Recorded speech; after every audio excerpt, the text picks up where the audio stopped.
시청자 여러분 안녕하십니까? 대한민국이 잘 보이는 곳으로 모셔다 드리는 신통방통 정찬배입니다. 먼저 오늘의 핵심 뉴스입니다. 70일도 남지 않은 총선을 앞두고 정치권은 바쁜 걸음으로 표심 잡기에 나서고 있습니다. 국민의힘은 서울 경기에 행정구역 재편을 추진하는 TF팀을 구성하며 수도권 민심 잡기에 나섰습니다. 민주당은 영입된 인재들이 모두 나서 전국 순회 콘서트를 시작합니다. 이태영 기자입니다. 경기 민심의 척도로 꼽히는 수원을 다시 찾은 한동훈 비대위원장. 철도 지하화를 내세워 지역 민심 잡기에 나섰습니다. 철도를 지하화하는 것이 굉장히 고착화된 이 격차를 해소할 수 있는 문제라고 생각합니다. 한 위원장은 이른바 메가시티 프로젝트도 재가동합니다. 오늘은 서울과 경기 지역 행정구역을 재편하는 전담 TF를 만들고 관련 계획을 발표할 예정입니다. 이재명 대표도 수도권 철도 지하화를 발표하는 등 맞불을 놓습니다. 서울 지하철 1호선 신도림역을 방문해 관련 계획을 설명할 예정입니다. 이 대표는 또 외부 영입 인재 12명과 오늘 서울을 시작으로 4일 대전, 5일 광주 등 전국 순회 콘서트에 나섭니다. 앞서 저출생애법을 내놓으며 젊은 층도 공략했습니다.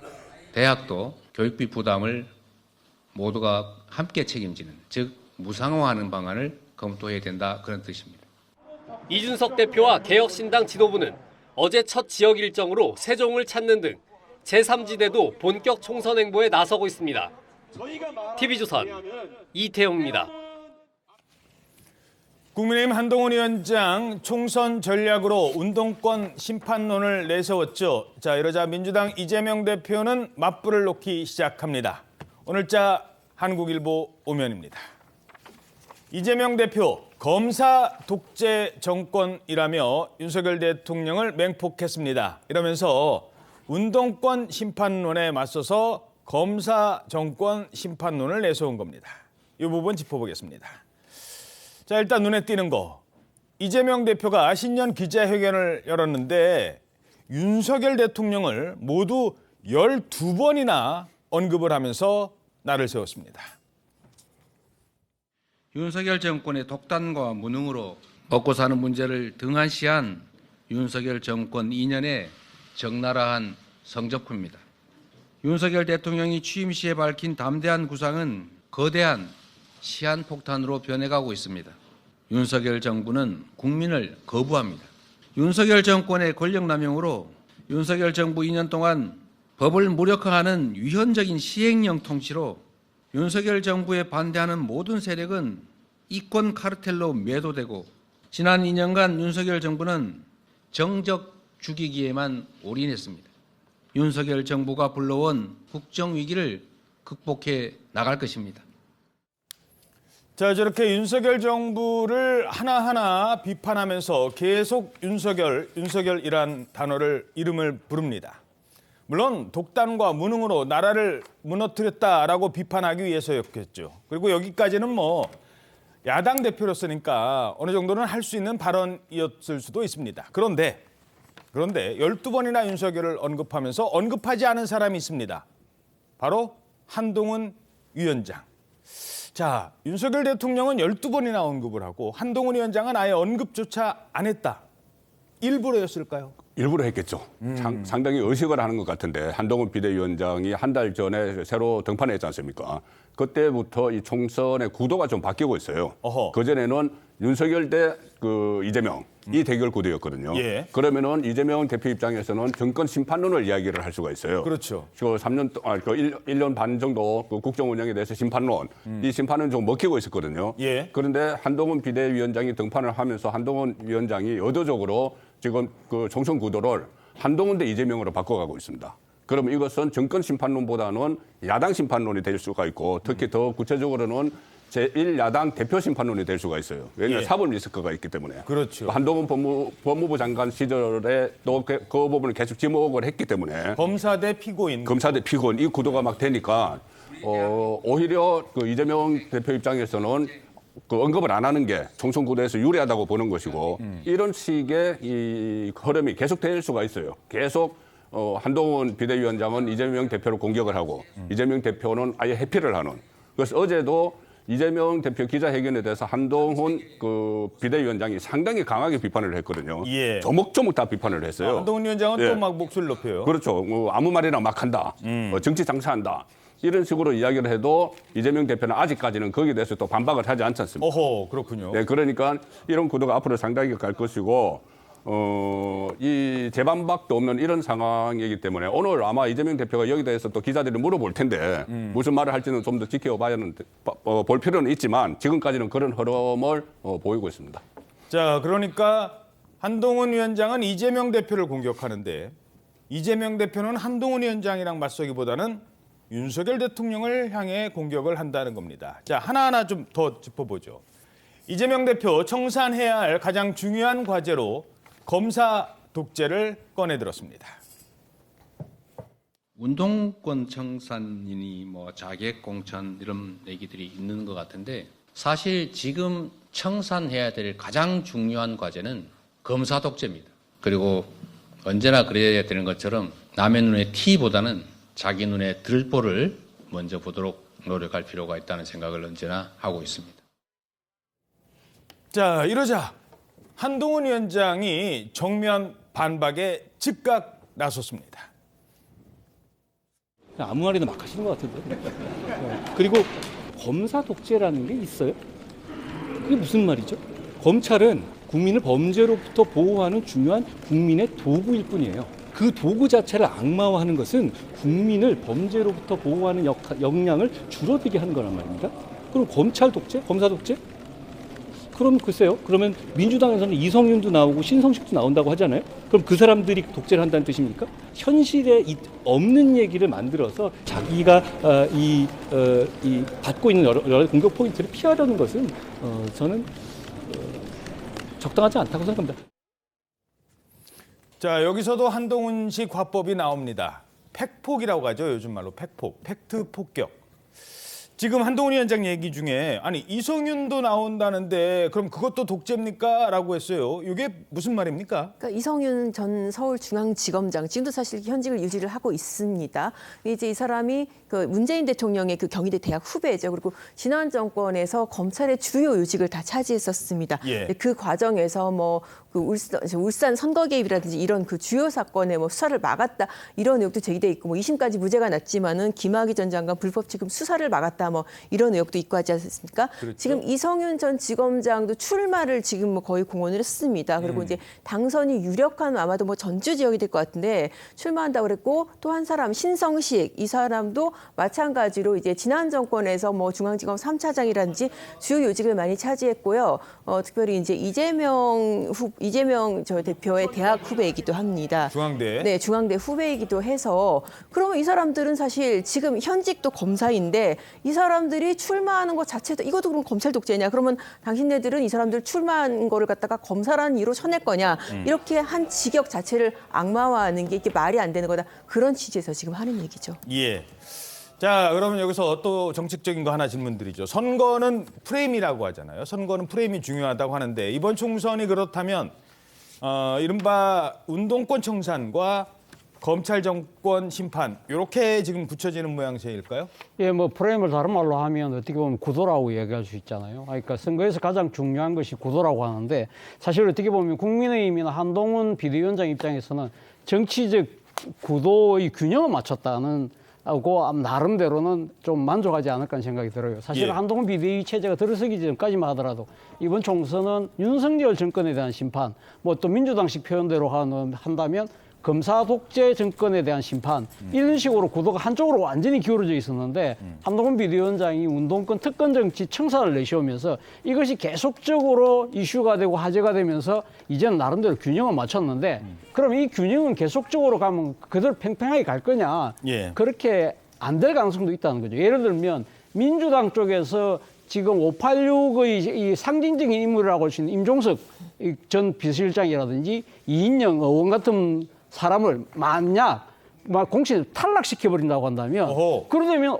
이거 민주당에서 먼저 해버렸네 저래 되면 어떻게 하지 이렇게 사람들이 생각하잖아요. 그렇게 되면 민주당에서는 이제 운동권 색채를 지웠네라는 생각할 수 있는 거거든요. 반대로 이 지금 검사 독재 정권에 대한 심판이라고 하지만 사실 지금 이번 국민의힘의 대통령 측근이라고 할 수 있는 검사 출신 후보자들이 꽤 많잖아요. 그런 분들에 대해서 만약 한동훈 비대위원장이 공식 탈락시켜버렸다. 어허. 그러려면 이건 또 한쪽으로 또 기울을 수 있는 거죠. 예. 그렇기 때문에 이 구도 자체가 그대로 간다고 볼 수는 없는 것이고 또 하나 변수는 제가 봤을 때는 구도 못지않게 바람인데 예. 바람 중에서도 저는 지금 한반도의 그 긴장 국면 북한 이는 뭐 문제. 그래서 뭐 미국의 전문가들이 상당히 우려를 많이 하고 있고 어제 예. 뭐 대통령도 상당히 강하게 북한에 대한 경고도 메시지를 보냈습니다만 이런 부분들도 무시할 수 없고 그리고 또 먹고 사는 부분과 관련된 그렇죠. 민생의 위기 이런 부분들도 지켜봐야 되기 때문에 이 구도가 그대로 간다 말하기는 좀 빠른 것 같습니다. 예. 자, 또 하나가요. 한동훈 위원장과 이재명 대표 간에 주목되는 대목이 있습니다. 자, 이 부분은 자, 당 대표 또는 당의 뭐 비대위원장이 기자들 앞에서 어떤 얘기를 할 때 굳이 묻지도 않았는데 먼저 강조하는 말이 있습니다. 그리고 준비했던 공약을 강조하는 경우도 있고요. 여기서 드러나는 점입니다. 자, 이재명 대표가 어제 하나 또 이 공약으로 꺼냈습니다. 선거 때마다 강조해왔던 바로 그 기본소득 공약입니다. 그 기본소득 공약을 이번에도 전면에 내세웁니다. 보편적 출생 지원 원칙에 기초해서 분할 목돈 지원 방식을 포함하는 출생 기본소득을 제안합니다. 필요하다면 대학 등록금을 포함한 교육비 일체에 대해서 과하다 싶을 정도의 보편 지원책도 만들어야 합니다. 예. 자, 이러자 한동훈 위원장도 반박을 합니다. 어떻게 반박을 했을까요? 일단 뭐 포퓰리즘이다. 다시 말해서 무슨 돈으로 줄 건데. 물론 이것도 평소에 많이 나오던 논거였죠. 그러니까 뭐 기본소득 주겠다. 무슨 돈으로? 돈 풀겠다. 무슨 돈으로? 근데 어제는요. 여기서 그치질 않았어요. 눈에 띄는 단어가 등장합니다. 들어보시죠. 그 돈은 어디서 나오는 겁니까? 그 재원은 어디서 나오죠? 그 재원 전부 다 결국은 국민의 혈세죠. 재원 어떻게 조달하겠다는 건가요? 과거에 본인이 했던 것처럼 법카 돌리겠다는 거예요? 바로 이 부분입니다. 마지막에 했던 말. 법카 돌리겠다는 겁니까? 자, 한쪽은 발언을 삼가하고 한쪽은 발언을 계속 뭐라고 할까요? 경쟁 구도를 만들려고 합니다. 그리고 한동훈 위원장 역시 아끼는 부분이 있고 말을 아끼는 부분이 있고 묻지 않아도 쓰는 단어가 있습니다. 자, 화면 보시죠. 최근에 한동훈 위원장 김건희 여사에 대해서는 말을 아끼고 있죠. 최근에 그 대통령실과의 갈등 관계 이후 말을 아끼고 있습니다. 자, 그런데 오른쪽 화면이 밝아지네요. 어제부터 유독 등장하는 단어가 있죠. 바로 이재명 전 경기지사의 법인카드 문제입니다. 법인카드를 어제 몇 번씩 썼어요. 그런데 여기엔 김혜경 여사도 무관하지 않습니다. 실제 혜택을 본 사람 중 한 명이니까요. 자, 김건희 여사는 말을 아끼고 김혜경 여사 법카는 다른 질문에서도 추가해서 발언을 한다는 겁니다. 어떻게 분석하십니까? 차재원 교수께서 이 지금의 구도, 한동훈 대 이재명 구도가 바뀔 수도 있다. 그리고 이재명 대표 쪽에서 바꾸려고 할 것이다. 이 이야기를 했잖아요. 또 그럴 가능성이 충분히 있죠. 그러면 한동훈 비대위원장 입장에서는 이 구도가 안 바뀌어야 돼요. 안 바뀌려면 계속 이재명 대표를 공격을 해야 되는데 예. 그중에서 특히 그 법인카드 문제는 지금 살아있는 현안이에요. 왜냐하면 수원지검에서 지금 수사를 하고 있습니다. 예. 전담반을 만들어서 조명원 씨가 7급 공무원이었던 조명원 씨가 검찰에서 모든 것을 진술을 하고 있고 수사가 여전히 진행 중이니까 이것은 가장 핫한 이슈라고 생각을 하는 거예요. 이재명 대 한동훈 구도를 만드는데 그래서 어제도 저 이야기를 하면서 본인이 왜 기자들이 이거는 질문을 안 하는지 모르겠다고까지 이야기를 했어요. 예. 왜 질문을 안 하냐? 왜 질문 안 하세요? 네, 그러면 내가 질문하겠다 해서 세 가지를 질문을 했어요. 어허. 법인카드 본인이 쓴 거냐? 만약에 법인카드 가지고 일제 산부 사고 한 사람이 공천 신청하면 공천 줄 거냐? 그런 문제하고 또 하나가 이 질문 안 받고 법인카드에 대해서 질문 제대로 안 받고 도망가는 게 부끄럽지 않느냐? 이렇게 이재명 대표에게 직격탄을 쐈거든요. 예. 이것은 계속 이재명 대 한동훈의 그 대결 구도를 몰고 가겠다, 가져가겠다. 그런 연장선상이고 앞으로도 이 법인카드뿐이 아니고 계속 그 이슈를 그쪽으로 이재명 대표에게 맞추는 여론을 그쪽으로 몰고 가는 그런 전략은 계속 사용을 할 것 같아요. 그리고 또 하나 김건희 여사 대 김혜경 여사 쪽으로 그러니까 김건희 여사에 대한 비판이 뭐 가방 받았다 이러면서 비판이 많다면 아니 법인카드 쓴 사람은 그러면 도덕적으로 괜찮느냐? 이제 이 부분을 더 강조하려고 하는 것 같아요. 이제 그 부분은 오늘 한동훈 위원장 스타일로 보면 직접적으로는 안 해요. 직접적으로 하지 않지만 요즘 이 보수 진영에서 중심으로 김혜경 여사뿐이 아니고 김정숙 여사 이야기도 나오거든요. 샤넬 예. 의상 같은 재킷. 이런 막 나와요. 나오니까 본인이 직접적으로는 언급을 안 하지만은 이 일종의 희석시키는 거죠. 김건희 여사 리스크를 희석시키는 방안으로 김혜경 여사나 김정숙 여사의 이 그동안의 어떤 의혹들 이것을 은근히 간접적으로 부각을 시키는 이 방법은 쓰고 있는 거죠. 예. 자, 그리고 이재명 대표 어제 기자회견에서 이런 대목이 눈에 띄었습니다. 자신이 당했던 그 피습 사건에 대해서 언급을 합니다.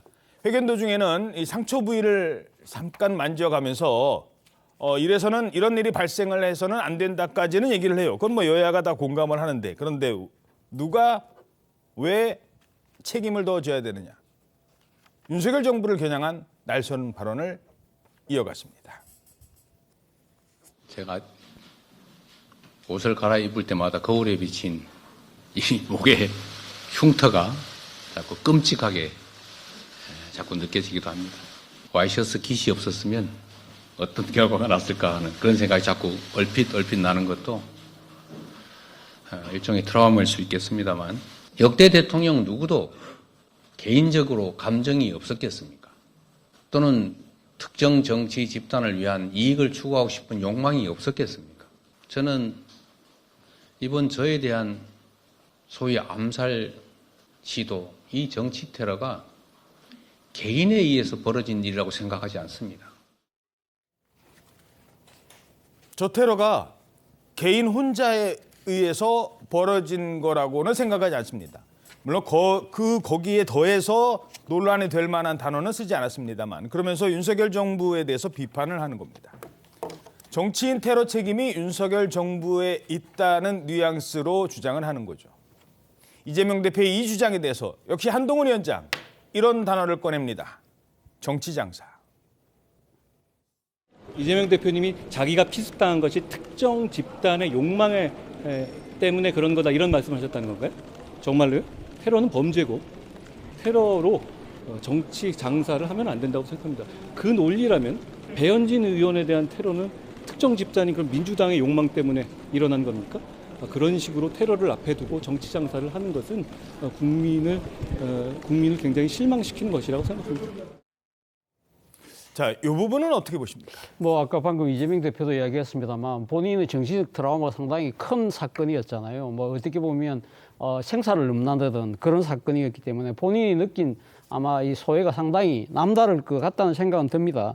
그럼에도 불구하고 어제 개인에 의해서 벌어지는 일이라고 생각하지 않는다는 부분은 저는 좀 부적절한 발언이 아니었나 생각이 들어요. 지난번에 그 이야기 했었잖아요. 법으로도 죽이려도 안 되고 뭐 펜으로도 안 되고 그러니까 칼로도 했다는 식의 그런 발언을 해서 상당한 비판의 대상이 됐었는데요. 그 인식의 연장선상이 아닐까라는 생각이 듭니다. 그런데 사실 이번에 이재명 대표를 습격한 이 지금 범인의 지금 범행 동기에 대해서는 뭐 개인적인 뭐 그런 정치적인 잘못된 신념이라고는 하지만 상당수의 전문가들은 우리나라의 극한적인 정치 대결 일이 결국은 상대에 대한 악마로 연결되고 그것이 극단적인 행위로 나타났다는 것이 다수 전문가들의 평가잖아요. 그렇죠. 그렇다고 한다면 야당 대표의 입장에서 본다고 한다면 한 진영을 책임지고 있는 정파의 수장으로서의 나름의 책임감도 똑같이 이야기하는 것이 맞는 수순이 아니었나 생각이 듭니다. 짧게 하나만 질문.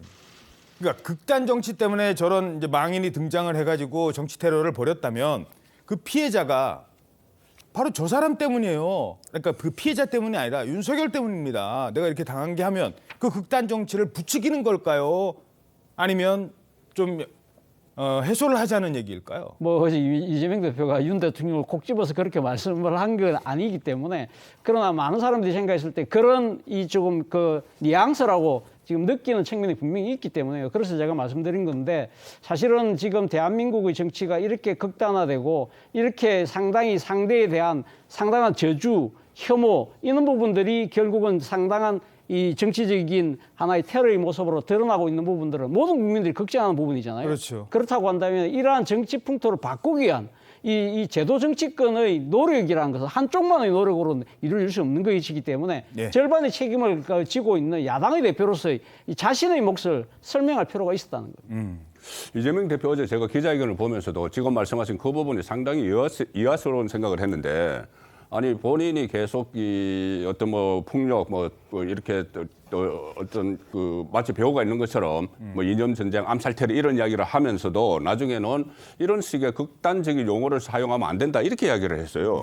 국민들께도 이런 용어를 사용을 해서 정치를 하면 안 된다는 이야기를 하면서 이념 전쟁, 뭐 암살 테러 이런 이야기를 했거든요. 그런데 이게 처음이 아니고 저 서울대 병원에서 퇴원할 때 첫 일성이 전쟁같이 서로를 죽이는 그 정오의 정치를 멈추자였어요. 그리고 내가 앞장서겠다 했습니다. 정오의 정치를 멈춘데 내가 앞장서서 노력하겠다 했는데 자택 치료를 받고 나와서 또 첫 마디는 조금 전에 말씀하신 그거예요. 법으로 죽이려 해도 안 되고 펜으로 죽이려 해도 안 되니까 이제 칼로 죽이려 한다. 그것은 또 혐오의 정치, 정오의 정치거든요. 그 어느 구사 자체가. 그래서 저 어제도 그렇고 그때도 그 좀 앞뒤가 맞지 않다 그 생각은 합니다. 예, 물론 이 얼마 전에 발생했던 그 비극적인 테러 사건, 그 끔찍한 사건의 피해자는 이재명 대표입니다. 피해자 입장에서 한 얘기라는 점도 함께 말씀을 드리죠. 자, 이재명 대표 이렇게 목소리를 높이면서 작심 비판에 나선 배경이 무엇일까? 한동훈 위원장의 존재감을 크게 의식하고 있는 것 아니냐라는 지적이 나옵니다. 관련해서 주목할 만한 여론조사가 있습니다. 어떤 조사입니까? 네, 이 여론조사 결과를 보면은 이재명 대표가 한동훈 위원장을 의식할 수밖에 없겠구나 할 텐데요. 예. 세계일보가 여론조사 전문기관 한국갤럽에 의뢰를 해서 지난 29일부터 30일 사이에 전국의 만 18세 이상 유권자 1,004명을 대상으로 실시한 무선전화 방식, 면접조사 방식의 여론조사 결과입니다. 우선 차기 대통령감으로 누구를 선호하냐고 묻는 선호도 조사에서 표본오차 95%의 신뢰 수준 플러스 마이너스 3.1%로 민주당 이재명 대표와 국민의힘 한동훈 위원장이 각각 26%로 동률로 나타났습니다. 그 뒤로는 개혁신당의 이준석 대표와 새로운미래 이낙연 인재영입위원장 그리고 홍준표 대구시장이 각각 3%씩을 얻은 것으로 나타났고요. 예. 또 같은 여론조사에서 이번 총선에서 어느 당 후보가 더 많이 당선돼야 한다고 생각하는지를 묻는 항목도 있었는데요. 이 역시 같은 표본오차 수치로 국민의힘이 32%, 더불어민주당이 35%, 제3지대가 24%, 그리고 모르겠다는 응답이 9%였습니다. 그리고 정당에 대한 지지율을 묻기도 했었는데요. 예. 국민의힘은 39%, 더불어민주당이 37%, 그리고 지지정당이 없다는 응답이 17%로 국민의힘과 더불어민주당 양당 모두 오차 범위 내에 팽팽한 접전 양상이었습니다. 예. 자, 차재원 교수님. 네. 아까 그 그래픽 좀 다시 볼까요? 그 이재명 대표와 한동훈 위원장 간의 그 여론조사 결과 두 사람이 이제 뭐 물론 지금 당장이 큰 어떤 변수가 되는 건 아닙니다만 지금 당장 뭐 이렇다고 해서 앞으로도 이럴 것이다는 아닙니다만 자, 두 사람이 저렇게 지금 26대 26이거든요. 네. 두 사람의 목표는 총선도 있지만 아마 다음 대선일 겁니다. 그렇죠. 뭐 예. 아무래도 뭐 정치를 하시는 분들 모든 뭐 최종의 목표는 아마 대권이지 않을까 하는 생각이 들기 때문에 그리고 또 뭐 한동훈 비대위원장 입장에서는 상당히 정치적 경험도 없이 막 등판했지만 상당한 저 개인의 인기도와 함께 지지율이 올라가고 있다. 본인 입장이 상당히 고무될 수밖에 없는 상황이고요. 이를 바라보는 이재명 대표 입장에서는 심기가 그렇게 썩 좋을 거는 아니라는 생각이 듭니다. 그렇기 때문에 앞서 뭐 말씀하신 것처럼 어제 그 기자회견에서도 의도적으로 한동훈 비대위원장의 언급하지 않았던 거 아니냐는 뭐 그런 이야기가 나올 수밖에 없는 상황인데요. 아마도 제 생각에 이재명 대표 입장에서는 이번 총선을 어떤 식으로 하든 이겨야 되겠다는 생각이 더 강해질 수밖에 없을 거라는 생각이 들어요. 만약에 이번 총선에서 국민의힘이 만약에 일당이 되는 순간이 된다고 한다면 그다음부터는 아마 본인의 차기 대권 도전이 결코 쉽지 않을 거라는 생각을 할 수밖에 없잖아요. 그렇다고 한다면 이번 총선 승리를 위한 모든 방안을 다 강구를 하는데 이와 관련해서 주목되는 부분이 비례대표제라는 것이죠. 예. 그러니까 이 비례대표제를 결국은 민주당이 승리를 하는데 유리한 쪽으로 갈 수밖에 없지 않을까라는 생각으로 아마 그런 쪽으로 방향을 잡지 않을까 하는 생각이 듭니다. 예, 그래서 아직까지도 이 비례대표를 어떻게 할 건지 민주당이 어제 기자들도 질문을 했거든요. 이거 어떻게 할 것입니까? 근데 아직도 의견 수렴 중이다. 뭐 이렇게 가다가는 정말 그냥 위성정당 만들어지고 지난번 총선 때처럼 가지 않느냐라는 의견이 있는 것 같습니다. 자, 어찌됐든 시계, 공천 시계, 총선의 시계는 바쁘게 돌아가고 있습니다. 민주당이 어제부터요 예비 후보자들을 대상으로 이제 면접 심사를 했거든요. 그런데 이재명 대표도 다른 후보자들과 마찬가지로 면접을 받습니다. 그리고 바로 그날 이재명 대표와 진검승부를 예고하고 기다리고 있는 이 사람도 인천 계양을에 공천 신청서를 제출합니다.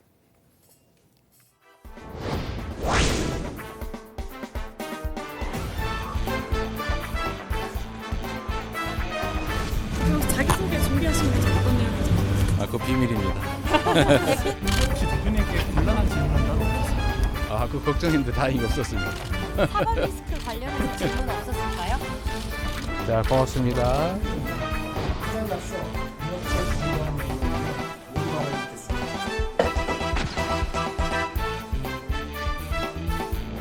권력만 잡으면 된다는 이재명의 정치가 원인입니다. 제가 그 고리를 끊어보겠습니다. 원희룡 장관도 이번에 그 대항을 출마하겠다고 선언했는데 승리 확신하실까요?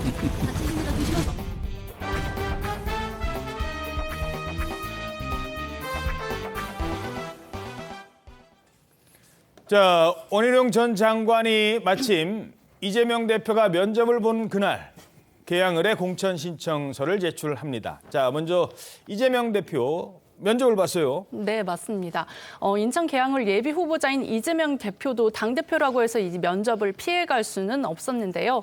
이 대표는 이날 오후에 면접을 마친 후에 기자들과 만난 자리에서 뭐 주어진 시간이 짧지 않았느냐 이런 질문에 대해서 짧기는 한데 면접 대상자가 워낙 많으니까 불가피하지 않나 이렇게 생각한다 이렇게 말을 했습니다. 또 어떤 질문을 받았느냐고 묻자 질문이 상당히 많았고 다양했다면서 저출생의 원인을 물어보신 것도 있고 뭐 소수자 보호 정책에 관한 질문도 있었다면서 성실하게 최선을 다해서 잘 답변하려고 노력을 했다 이렇게 말을 했습니다. 그리고 경선에 뛰어든 이유를 묻는 말에서는 시스템과 당헌 당규를 갖고 이제 공천을 하기 때문에 규정에 따라서 차별 없이 공평하게 해야 되기 때문이다 이렇게 밝히기도 했습니다. 예. 자, 그런데 면접 볼 때 자기소개하는데 한 30초 그리고 이게 다 면접이래요. 그러니까 후보자들도 여러 명, 그리고 뭐 면접관들도 여러 명.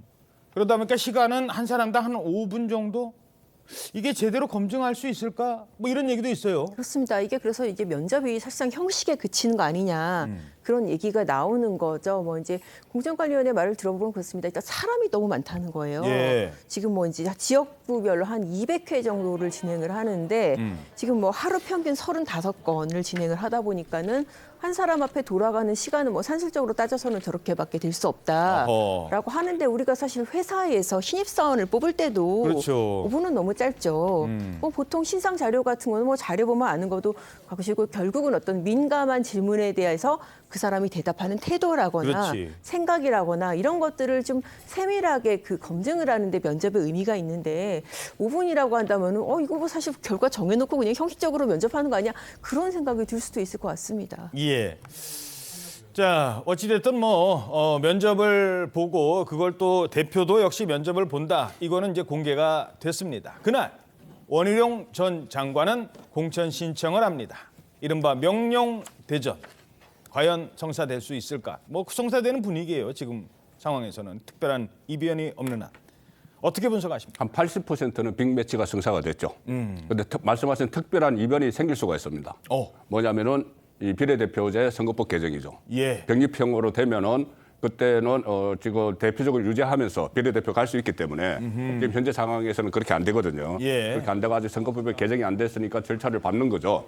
그래서 경선을 하는 모습을 앞장서서 보여주는 셈인데 만약에 선거법이 개정이 되면은 이 비례대표로 가면서 상황 변화론을 이야기를 할 수도 있어요. 예. 지금 뭐 제가 80%를 분명히 성사가 됐다고 말씀드렸고 그렇죠. 나머지 20% 그럴 가능성이 있다는 말씀입니다. 변수가 20% 남아 있다. 20% 남았는데 특히 왜 그런 뭐 정치적인 상상을 하게 되느냐 하면은 물론 전국 선거를 이끌려면은 이재명 대표 입장에서는 저기에 매여 있기가 어렵죠. 예. 거기다 주 3회 재판도 있습니다. 예. 그 상황에서 선거 지원 요새를 하러 다녀야 되기 때문에 이 선거법이 바뀌면은 비례대표로 갈 가능성이 있고 특히 저기서 두 사람의 맞대결을 하면은 대장동 이슈가 총선의 핵심 그 아젠다가 되어버릴 수가 있어요. 대장동 1타 강사 이렇게 하지 않습니까? 원희룡 전 장관은. 예. 그래서 아마 그 선거가 시작이 되면은 대장동과 이재명 대표의 연관성에 대해서 집중적으로 공격을 하면은 이게 다른 선거에도 영향을 미칠 수가 있어요. 어허. 그런 것을 감안을 하면은 선거법이 개정이 되면은 비례대표로 갈 가능성도 여전히 남아 있다. 그렇게 봅니다. 그렇군요. 자, 어찌됐든 차재현 교수님, 네. 그 두 사람의 성패에 따라서 총선에 만약에 총선에 아무리 민주당이 그건 모르겠습니다만 민주당이 이겼다 해도 이재명 대표가 자기 지역구에서 만약에 승리를 못하면 과연 이재명 대표의 정치적 앞날에는 그리고 또 자기 지역은 이겼는데 총선 전체에서 지면 이것도 앞으로 당을 이끌어가는데 영향력도 있을 테고 그리고 이게 그 앞으로 차기 대권을 노리는 이재명 대표에게는 야 이거 내 지역도 빨리 그 사수를 해야 되고 그다음에 전국도 좀 살펴야 되고 적어도 많이 바쁘실 것 같아요. 그래서 앞서 뭐 80% 말씀하시는데 저도 사실 그 의견에 좀 동의를 하는 편입니다. 지난번 이재명 대표가 그때 기자 간담회를 통해서 자기 지역구에 뭐 내가 지역구니까 지역구 나가야지라고 하면서 뭐라고 이야기했냐면 통상적 절차와 기준에 따라서 할 거라고 이야기를 했거든요. 예. 근데 만약에 지금 여러 가지 상황 자체가 통상적이지 않고 비상적인 상황이 된다고 한다면 생각이 바뀔 수도 있는 거죠. 그리고 예를 들면 앞서 뭐 말씀하신 것처럼 비례대표 갈 가능성도 있지만 제가 봤을 때는 판을 좀 흔들어야 되겠다 생각하면 본인이 직접 그럼 내가 동객 앞으로 내가 좀 힘든데 갈게 라고 해서 다른 지역으로 갈 수도 있다는 것이고 또 한편으로는 전혀 다른 생각으로 2016년 당시 문재인 당시 그 새정치민주연합 대표가 선택했던 것처럼 예를 들면 불출마를 선언하면서 한동훈 비대위원장처럼 나도 내 자신의 개인적 희생과 헌신을 통해서 내가 뒤에서 백업할게 이런 식의 명분을 만들어서 할 가능성도 있다는 생각도 들거든요. 그렇기 때문에 예. 지금 현재 명령대전이라고 딱 이렇게 못을 받기는 조금 이르지 않나 생각이 든다는 겁니다. 예, 알겠습니다. 자, 그런데 어제 그 짧은 공천 면접 시간에도요, 비명계와 친명계 간에 치열한 신경전이 있었다고 합니다. 특히 비명계인 그 현역 의원이 있는 이 경쟁 후보 면접 지역에서 아주 강도 높은 공격을 한 사람이 있습니다. 눈에 띄는 사람. 누구였습니까? 네, 정봉주 전 의원이었고요. 이 지역구가 이제 그 서울 강북을입니다. 여기 지금 박용진 의원이 지금 현역으로 있죠. 앞서 사실 박용진 의원하고 정봉주 전 의원이 그 앞서 지금 마찰이 있었었죠. 그렇죠. 그러니까 박용진 의원이 성비 트로이카라고 하면서 뭐 강의원, 현근택 이런 사람들과 같이 정봉주 전 의원을 거명을 하고 여기에 대해서 정 전 의원이 자기는 평소에서 무죄 무죄 났다. 받았다. 그래서 법적 대응하겠다고 부딪히지 않았습니까? 민사는 아니잖아. 네, 그러니까 그건 언론사 그렇습니다. 상대고. 네, 그렇죠. 그래서 이제 한번 1차로 이제 마찰이 있었고 그게 어떻게 보면은 어제 이제 공천 그 면접에서도 반대로 이번에 이제 정 전 의원이 이제 박용진 의원을 뭐 공격하는 그런 모양새인데요. 예. 그 짧은 시간에 사실 자기를 어필하기도 좀 바쁜 시간이잖아요. 시간인데. 그런데 이 출마 이유를 물으니까 뭐라고 했냐면은 민주당을 공격하는 의원이 있다. 옆에 앉아 있는데. 그렇습니다. 그러면서 정체성이 의심된다. 오. 라고 정말 어떻게 보면 면전에서 대놓고 공격을 한 거죠. 어허. 그런 발언을 했다고 지금 알려지고 있습니다. 야, 그러니까 두 사람의 신경전, 박용진 의원과 정봉주 전 의원의 그 신경전은 면접장까지 와서도 이어졌다는 겁니다. 자, 정봉주 전 의원. 막상 면접장을 나서자 기자들의 질문이 이어지지 않겠습니까? 아니, 둘이 분이 뭐 안에서 좀 분위기 안 좋았다는데. 그는 이렇게 얘기합니다. 아니요, 아무것도 안 했어요. 저에 대한 공격은 있었습니다. 어떤 부분? 그건 그분한테 물어보십시오. 민주당을 공격하는 사람이다라고 하는 말에 대한 저의 진심을 말씀드립니다. 당을 사랑하니까 그런 얘기를 하는 겁니다. 좋은 친구는 그런 역할을 나다하지 않아야 된다고 생각합니다. 박용진 의원님 좀 공격하시는 듯한 발언이 있었다고 해가지고 아무것도 안 했어요. 아무것도. 지역구가 약간 친명과 비명 대결로 해석되는데 이거에 대해서 다음에.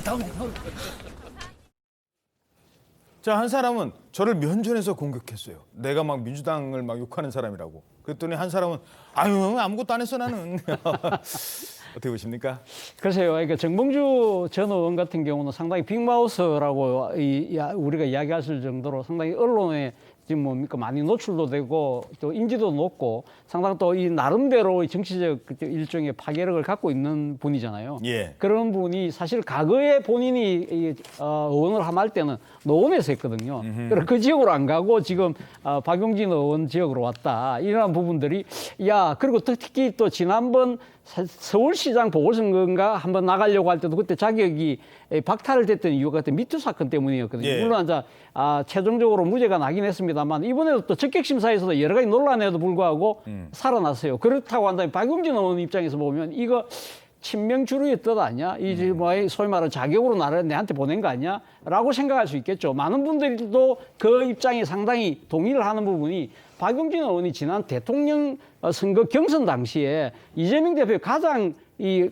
강력한 적수가 이낙연 전 대표였지만 공격수는 박용진 의원. 그때는 사실 박용진 의원하고 대립구도처럼 많은 분들이 인식하잖아요. 그 정도로 그리고 그 뒤에 또 대선이 끝나고 난 뒤에 전당대회 때도 상당히 또 이재명 대표의 맞수가 또 박용진 의원이었다는 거예요. 그러니까 그런 과거의 사례도 있지만 무엇보다도 민주당 내의 여러 가지 이중성 또 윗선 이런 부분들에 대해서 상당히 아프지만 공격을 많이 하는 이 대표적인 의원이 박용진 의원이기 때문에 이런 부분들이 주류측 입장에서는 좀 눈에 가시처럼 본 거 아닐까? 그렇다고 한다면 그런 부분들이 어떤 식으로든 이심전심이 되든 나름대로 뭔가의 정치적 교감에 의해서 정봉주 의원이 나왔다라고 보는 것이 합리적이지 않을까 생각이 들어요. 이심전심 교감. 요거 잠깐만 더 살펴보죠. 자, 그러니까 이재명 대표의 목표는 총선 승리해서 다음 대선에서 승리하는 겁니다. 자, 그러려면 당내 경쟁자가 그런데 자, 박용진 전 의원 화면 잠깐 다시 한번 보실까요? 박용진 전 의원과 정봉주 의원. 박용진 전 의원도 이번 총선에서 승리를 해야 다음 대선에 또 나가고 박용진 의원의 목표도 대선입니다. 그럼 이재명 대표 입장에서 봤을 땐 박용진이 이번 총선에서 그냥 조용히 정치권에서 살짝 물러나주면은 그냥 좋을 수도 있어요. 그거는 모르겠습니다만. 근데 상대당한테 지면은 의석수를 뺏기는 거지만. 그렇죠. 정봉주 전 의원이 나타나서 사람만 교체하고 의석수는 그대로 유지할 수 있다면 이재명 대표 입장에서는 어떤 생각이 들까요? 그러니까 저 지역뿐이 아니고 이거 박용진 의원은 자기 대권 주자로 되기 때문에 현재적인 경쟁자가 되는 거죠. 예. 그래서 박용진 의원 쪽에 정봉주 전 의원을 일종의 자객으로 보냈다 하는데 그런 지역이 여러 곳이 있어요. 그러니까 인종석 중구 성동갑 여기도 또 조상호 변호사 본인 대장동 변호를 하는 조상호 변호사를 넣어서 여론조사를 돌렸고 또 가령 예를 들어서 동작을 같은 경우도 추미애 전 장관을 넣어서 여론조사를 돌렸는데 이것이 여러 곳이 지금 여론조사가 돌아가고 있어요. 뭐냐면 딱딱 자기 공천을 하기 위해서. 그런데 조상호 변호사 같은 경우는 지금 검천에서 뛰고 있거든요. 예. 그런데 이렇게 포석을 이렇게 두는 거예요. 전체적인 포석을 놓고 각 선거구를 놓고 박용진 의원이나 임종석 전 실장이나 아주 강력한 사람들, 친명계에 도전이 될 만한 다음 대선에서 예. 그 세력, 사람뿐이 아니고 세력에 대해서 일종의 자객 공천 시나리오를 만들어 놓고 거기에 이 사람을 직접 투입을 해서 여론조사를 하고 있는 단계이기 때문에 조금 전에 보여준 박용진 의원과 정봉주 전 의원의 저런 대치 장면, 공천 심사를 받으면서 대치하는 저 장면은 아주 상징적인 장면이 되는 거죠. 예. 친명계와 비명계가 대치하는 아주 상징적인 그 모습입니다. 알겠습니다. 자, 또 한 곳 지금 언론의 관심을 모으는 곳 살펴보겠습니다. 바로 동작입니다. 강북에서 조금 더 내려와서 동작으로 가보시죠. 자, 국민의힘에서는 나경원 전 의원이 이 지역에서 정치를 했었고 지난번에 패배의 그 아픔을 딛고 다시 도전을 합니다. 도전장을 내밀었어요. 그런데 동작을의 경쟁판이 점점 커지고 있습니다. 민주당 내에서 현역 의원이 있어요. 이수진 판사 출신 이수진 의원이라고. 그런데 민주당 내에서 자꾸 이 사람이 지금 목소리를 높이니까 이렇게도 성사가 되나? 라는 얘기가 있습니다. 누굴까요? 바로 추다르크입니다. 추다르크. 민심이 이렇게 분노하고 있습니다. 그런데 야당이 너무 얌전한 거죠. 회복력을 완전히 잃어버리기 전에 뭔가를 해야 되겠다. 우리 민주 시민의 승리를 위해서 헌신하겠다. 추다르크 이제 부활하는 겁니까?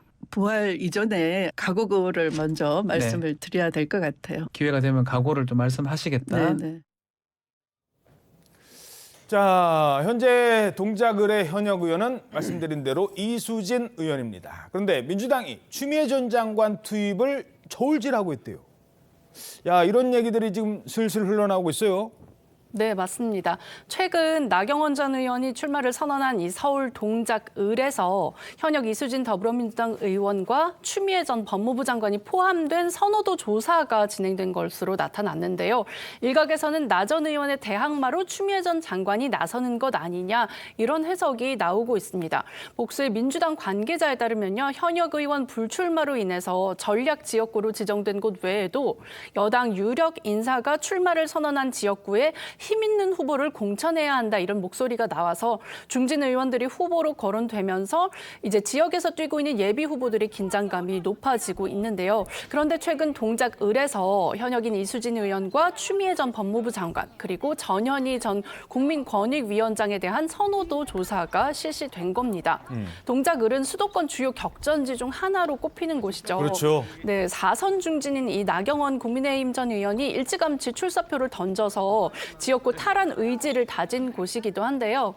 한 민주당 관계자는 최근 여러 지역에서 이렇게 유력 인사가 포함된 적합도 조사가 실시되고 있는 걸로 안다 이러면서 워낙 다양한 단위로 조사가 진행되고 있어서 조사 주체는 알기 어렵다 이렇게 말을 했습니다. 예.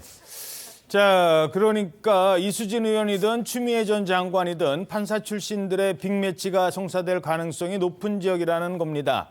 자, 추미애 전 장관까지 뛰어들면서 여기가 판이 커지는 건가요? 재밌어지는 건가요? 어떻게 되는 건가요? 재밌기도 하고 커지기도 하죠. 예. 공교롭게 저 세 사람이 전부 판사 출신입니다. 그렇죠. 이수진 지금 현역 의원과 예. 추미애 전 장관 그리고 다 판사 출신인데 나경원 전 대표도 원내대표도 판사 출신인데 특히 추미애 전 장관을 저기에 투입한다는 게 제가 조금 전에 말씀드린 게 두 갈래거든요. 하나는 이제 여론조사를 돌리는 게 하나는 비명계의 유력한 사람이 있는 곳, 박용진이나 임종석처럼 하나는 여당의 또 강력한 사람이 있는 곳이에요. 그런데 여기에서 이제 맞춤형으로 출마를 시키려고 하는데 추미애 전 장관이 여기에 나경원 전 원내대표의 맞상대로 채택이 됐다는 것은 최근에 움직임하고 보면은 상당히 미묘한 게 있습니다. 원래는 광진이죠. 예. 추미애 전 장관의 그렇죠. 광진이고. 원래 지역구는 광진이죠. 네, 광진입니다. 그런데 고민정 의원이 지금 있는데 친문이죠. 그래서 한때는 고민정 의원과 대립각을 세웠었어요. 친문을 배척을 하려고 하니까는 그쪽으로 이제 투입할 거라고 봤는데 그쪽이 아니고 오히려 좀 상징성 있는 곳으로 이제 빼는 것 같아요. 아하. 결정된 건 아니지만은 예. 여론조사를 돌렸다고 하면은 빼서 여기가 해볼만 하다고 하면 공천을 주겠죠. 그런데 추미애 전 장관은 최근 들어서 친명 선언을 했어요. 문재인 정부 때 법무부 장관을 했지만 문재인 대통령에게 전 대통령에게 전번에 직접적으로 공격을 했죠. 왜 나와 윤석열 검찰총장이 대치를 할 때 나를 사퇴를 시키고 윤석열 총장을 놔뒀느냐. 그래서 정권이 바뀌었지 않느냐. 왜 나보고 1등 공신이라고 하느냐. 윤석열 정부 1등 공신은. 그게 친명선언까지라고 볼 수는. 그때가 시점이 그러니까 제가 정치적 해석을 하는 거죠. 시점이 지금 이낙연 전 대표가 나가고 또 상식과 원칙이 나가고 그다음에 친문에 대한 여러 가지 작업이 시작이 될 때예요. 정치적 그때 작업이. 공격을 하기 시작했다. 그때 공격을 하기 시작했고 그다음에 임종석, 그렇죠. 노영민 전 비서실장에 대해서도 책임론을 제기를 했잖아요. 그런 것과 연결하면은 이 나경원 의원 지역에 투입을 하려는 그런 배경이 좀 설명이 되기도 하죠. 그렇죠. 자, 그런데 여기서 또 관심을 끄는 사안이 있어서 요거는 뭐 해석에 따라 다를 수 있습니다만 본인은 또 본인 나름대로의 주장이 있기 때문에 그걸 전제로 말씀을 드리죠. 동작을의 추미애 전 장관 카드가 언급되기 시작하면서 아무래도 뭐야 왜 내 지역에 왜 이렇게 사람들이 많이 온대? 라고 하시는 분. 바로 이수진 현역 의원. 긴장감이 높아질 수밖에 없을 것 같은데 자, 근데 이런 상황에서 이수진 의원이 지금 한 가지 논란에 휩싸였대요. 처음에 이수진 의원이 정치권에 왔을 때 그때 뭐 양승태 사법농단 막 그래가지고 막 수사하고 그때 막 그랬었잖아요. 근데 지금 1심에서 무죄 났잖아요. 근데 그때 제가 바로 피해자라니까요. 그렇게 했었는데 알고 봤더니 네. 어떻게 된 겁니까? 피해자 명단이 없다는 거예요. 네, 피해자 명단이 없어요? 맞습니다. 지금 이제 말씀하신 대로 양승태 전 대법원장에 대해서 47개 혐의가 다 무죄가 났죠. 예. 그 판결문이 3,200쪽이에요. 그래서 이제 그 내용들을 이제 뭐 기자들이 일부 파악을 해서 지금 저도 좀 봤고요. 예. 보도가 나오는데 블랙리스트, 뭐 판결문에는 블랙리스트라고는 안 돼 있고 무리야기, 그러니까 무리를 일으킨 법관이라는 그런 이름으로 뭐 이를테면 평소에 뭐 SNS에 글을 쓴다든지 뭐 남의 판결을 대놓고 비판한다든지 이런 사람에 대한 리스트를 이제 대법원이 만들어서 인사 불이익을 줬다. 그런 내용이 있는데 근데 그것조차도 네. 일반 회사에서 갖고 있는 인사 파일 정도다. 맞습니다. 라고 해서 이제 무죄가 난 거고요. 네, 그러니까 일단 그게 있다고 해도 이게 문제가 되지 않는다라고 했고 더군다나 문제되는 거는 이수진 의원이 그 명단에 없었다는 것이죠. 오호. 그러니까 애초에 사실 정치권에 들어왔을 때 내가 사법농단의 피해자다. 나도 이제 이 판사 블랙리스트에 있다. 이제 이렇게 내세우면서 그 상징성으로 어떻게 보면은 이제 국회의원까지 됐는데 아 이거 다르지 않냐. 이제 그런 얘기가 나오는 거고 오히려 이게 어떻게 보면은 이제 뭐 어떤 내용도 나오면은 당시 이제 그 인권법 연구회 그 진보적인 판사들의 모임 이 모임의 그 동향을 이제 행정처에서 파악을 하는데 오히려 이수진 의원이 동원이 됐다 이제 이런 정황이 나옵니다. 그러니까는 예. 이수진 의원도 인권법이니까 이제 다른 고위급 판사가 이 인권법 판사인 이 의원을 통해서 그 인권법 판사들이 지금 행정처에 반발하는 것을 파악을 했다 이제 이런 내용도 나오고 물론 이제 그건 이제 좀 더 진상 파악이 좀 있어야 돼요. 주장이 나오고 맞습니다. 있는 이제 거고. 본인 주장이 좀 나와야 되는 부분이고 또 이제 뭐 이런 내용도 있어요. 그 대법원이 이제 국회를 상대로 당시 양승태 대법원이 추진하던 상고법원 이거를 갖다가 입법 로비를 하는데 그 자리에 이제 이 의원도 있었다. 그러니까 상고법원에 반대하는 서기호 당시 의원을 만나는데 이수진 의원이 같이 자리에 있었다. 물론 이제 거기에 대해서 뭐 이수진 의원 그 전에도 이제 기사가 나왔었고 여기에 대해서 나는 그냥 듣기만 했다. 뭐 내가 직접적으로 뭐 로비 활동한 것도 아니다라고 뭐 반론을 펴긴 했었습니다. 그러니까 뭐 좀 어려운 내용입니다만 이 상고법원이라고 지금 뭐 판사들 막 인사 적체되고 뭐 그런 이유도 있고 뭐 판결도 많이 해야 되고 업무량이 많으니까 상고법원을 따로 만드는 게 법원의 수건 과제였거든요. 근데 그게 계속 정권에서 안 들어주니까 그걸 위해서 양승태 대법관이 어떤 법원의 이 상고법원을 만들기 위한 수단으로 뭐 재판을 거래했네 막 이런 얘기가 나왔는데 물론 무죄가 나오고 그런 부분도 있고. 그런데 그 로비를 하는 자리 옆에서 앉아 있었다. 네. 그런 의혹이 지금 제가 앉아 있었던 건 사실이고. 그렇죠. 앉아 있었던 건 사실인데 내가 적극적으로 로비를 하고 그런 건 전혀 없었다는 게 이제 이 의원의 주장이고 일단 그렇습니다. 예, 뭐 이 의원 주장까지 전해 들었는데 이수진 의원 하면 또 요거 생각나는 장면이 있죠. 유럽 출장 갔을 때, 야 의원들도 유럽 출장 가면 뭐 여러 가지 뭐 바쁘시기도 하겠습니다만 가고 싶은 것도 사실 있잖아요. 해외 출장이라는 게 본인이 안 갔다고 같은 당 소속 의원에게 이렇게 항의를 한 장면도 있었습니다. 어째서 누구누구만 가신 거예요? 너무 이상하지 않습니까? 아니 가는 것도 누구누구 짬짬이로 가시고 갔다 온 결과도 공유도 안 해주시고 저는 진짜 오늘도요 이 지금 공무원 분들한테 뭐 독일이나 이런 데 가봤더니 정말 어떻게 하더라.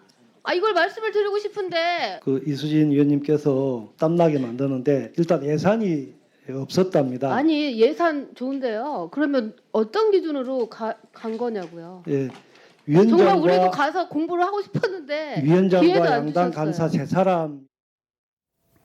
예, 저때 그러니까 무슨 야당 의원이 뭐 좀 정치인에 대해서 공격을 한다든가 아니면 상임위가 다른 의원이 위원장한테 막 공격하는 게 아니라 같은 당끼리 저기 뭐지 그랬거든요. 어떤 상황이었던 거예요? 저게 이제 어떤 거냐면은 같은 당 소속의 이제 김정호 의원이고 기후특위 위원장입니다.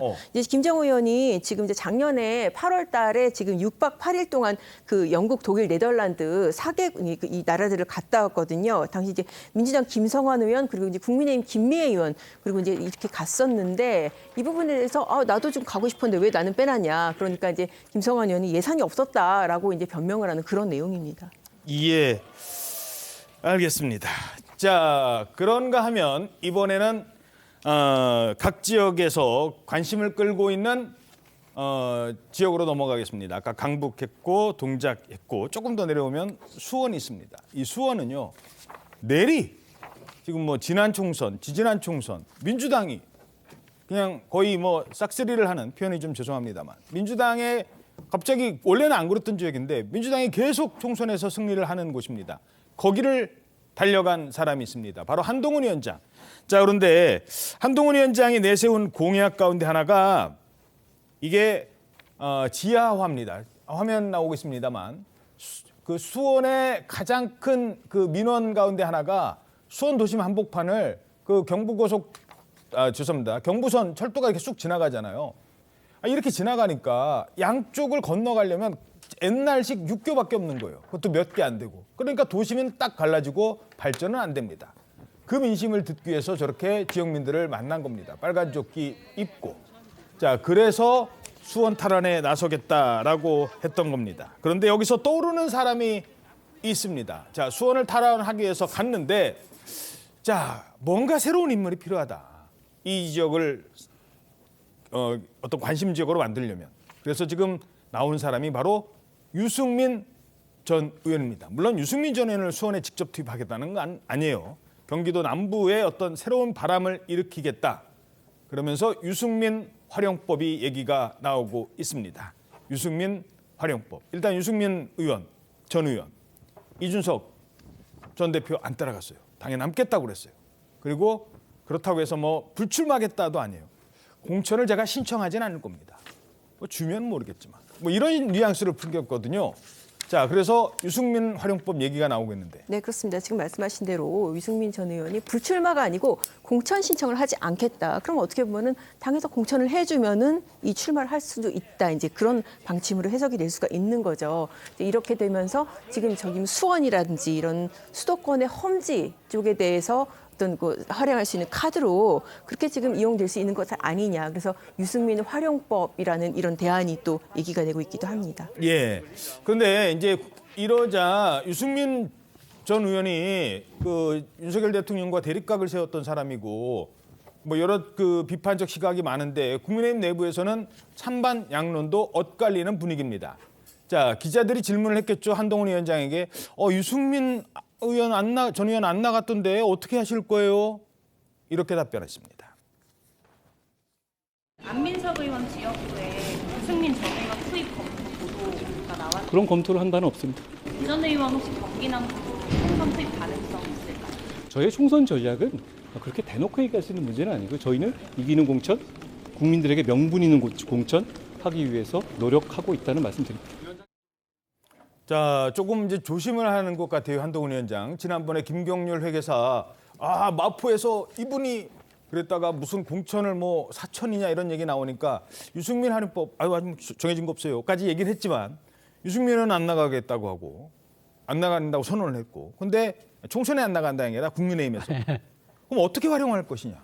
글쎄요. 그러니까 지금 많은 분들이 봤을 때는 유승민 전 의원이 그 상징하는 하나의 스펙트럼이 있잖아요. 소위 말하는 중도인데. 예. 그러니까 이 지금 개혁적 보수라는 측면에서 봤을 때도 아마 한동훈 비대위원장 입장에서도 자신이 보수의 개혁을 지금 추진하고 있기 때문에 좀 코드도 맞다는 생각도 들고, 그리고 중도 외연 확장을 위해서라도 유승민 카드가 상당히 필요하다는 생각을 하겠죠. 그러나 문제는 유승민 전 의원이 누구보다도 윤석열 대통령하고 대립각을 많이 세워왔다는 겁니다. 예. 지난 대선 경선하는 과정에서도 상당히 두 사람이 많이 충돌을 했지만 그 이후에 유승민 전 의원이 지난 지방선거 때 경기도의사 출마를 상당히 뛰고 있었잖아요. 열심히 뛰고 있는데 당시 대통령 당선자의 그 대변인이었던 김은혜 의원을 경기도 그 경선에 투입을 시킴으로써 결국 아슬아슬하게 졌거든요. 예. 아슬아슬하게 진 건 많이 졌어요. 많이 지는 바람에 상당히 그때 유승민 전 의원이 뭐라고 이야기하냐면 나는 김은혜 의원과 대결을 진 게 아니라 윤석열 대통령과의 대결을 졌다. 권력의 뒤끝이 이렇게 대단하냐 하면서 상당히 날카로운 이 지금 단어로 대통령 공격을 했고, 그리고 최근에 그 윤 대통령과 한동훈 비대위원장의 그 공개적인 충돌에 대해서는 뭐라고 이야기했냐면, 제가 아침에 이런 말 쓰기는 좀 마음입니다만 개싸움이라는 표현까지 있었거든요. 그런 상황이기 때문에 만약에 한동훈 비대위원장이 여러 가지 정치적 상징성과 확장성을 봤을 때 유승민 카드가 필요하지만 이걸 덥석 갖고 왔다가는 사용했다가는 자칫 잘못 또다시 용산하고 또 지금 본인이 본의 아니게 이게 대립각을 세우는 그런 부분이 있을 수 있다는 우려를 아마 하겠죠. 그리고 또 한편으로는 유승민 전 의원이 만약에 험지에 나가서 승리를 했을 경우에는 이분도 또 차기 대권 주자잖아요. 잠재적인 라이벌 한 명을 키우게 되는 그런 생각도 아마 우려를 갖고 있지 않을까 하는 생각도 들어요. 예. 아까 이제 그 단어는 이제 그분의 유승민 의원이 썼던 그 단어라는 겁니다. 다행히 차 교수님께서 경상도 사투리를 써서 표현할 때 개사음이라고 하셨습니다. 네, 어찌됐든. 자, 그런데 유승민 의원이 그러면 어디로 나갈까 이렇게 생각을 해봤더니 그래도 뭔가 센 곳 가야 되지 않겠습니까? 근데 여기가 혹시 화면에 나오나요? 바로 이 사람을. 자, 함께 보시죠. 이 의원이 현역 내리 5선을 하고 있는 이 사람을 향해서 도전을 하고 있다는 겁니다. 자, 이 사람도 역시 안민석 의원도 역시 자신의 SNS에 글을 올립니다. 어허, 나한테 오겠다고 뭐라고 했습니까?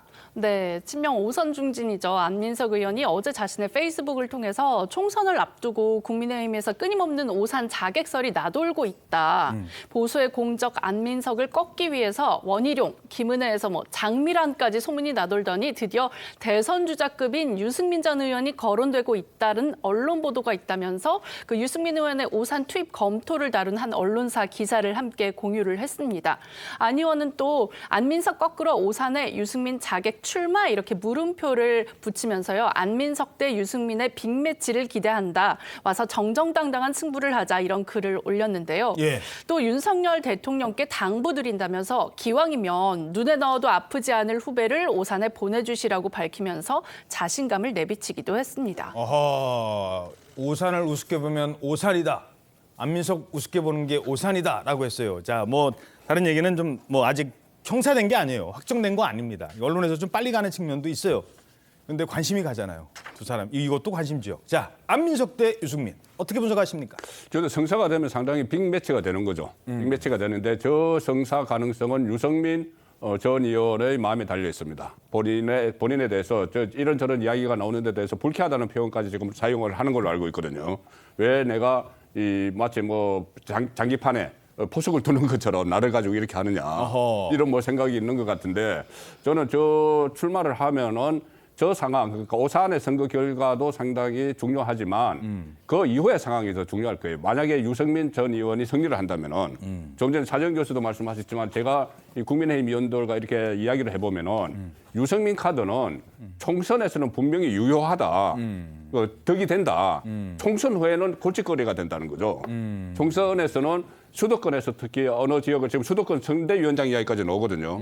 수도권에서 역할을 해주면은 수도권에 박빙의 승부가 벌어지니까 좀 중도 확장성이 아무래도 있지 않습니까? 유승민 전 의원은. 그러면은 선거를 전반적인 선거에 도움이 되는데 국회의원 배지를 다시 달게 되면은 만약에 달게 되면은 그때는 유력한 차기 대권 주자가 되면서 윤석열 대통령과 더욱더 차별화를 할 거라는 이야기죠. 차별화를 하면은 총선 이후에 이 국정 운영이 상당히 중요한데 중반 후반으로 가기 때문에 차별화를 하게 되면은 오히려 그것이 큰 부담이 될 건데 그러니까 지금 양쪽을 따지는 거죠. 그때 총선 이후에 만약에 안게 될 부담, 그러니까 국회의원이 되고 나서 안게 될 부담 이것과 이번 총선에서 얼마나 도움이 될지 이 두 개 지금 경중을 아마 이 계산을 하는 그런 단계인 것 같아요. 그런데 거기에 대해서 그런 자체 계산도 유승민 전 의원은 불쾌하다는 거죠. 알겠습니다. 요거 하나만 짚고 넘어가요. 5선이 정말 대단한 거 아닙니까? 20년간 그 지역에서 국회의원을 한 거예요. 그런 차원입니다.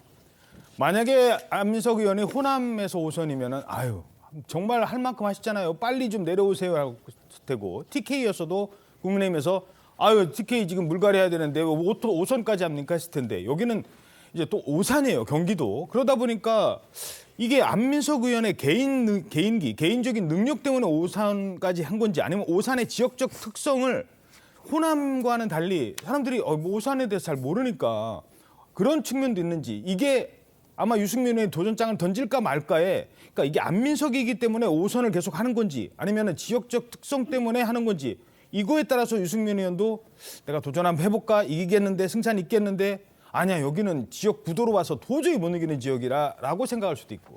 저는 뭐 그것이 아마 반반 정도 섞여 있지 않을까 하는 생각이 들어요. 오산이라는 곳이 아무래도 하니까 지금 경기 남부에 위치해 있긴 합니다만 아마 젊은 층 인구들도 상당히 많기 때문에 그러니까 지역적인 그러니까 이 정치적 구도 자체가 민주당의 유리한 측면이 분명히 있지만 그리고 또 이 안민석 의원이 나름대로 지역 활동을 또 열심히 잘한다는 것이죠.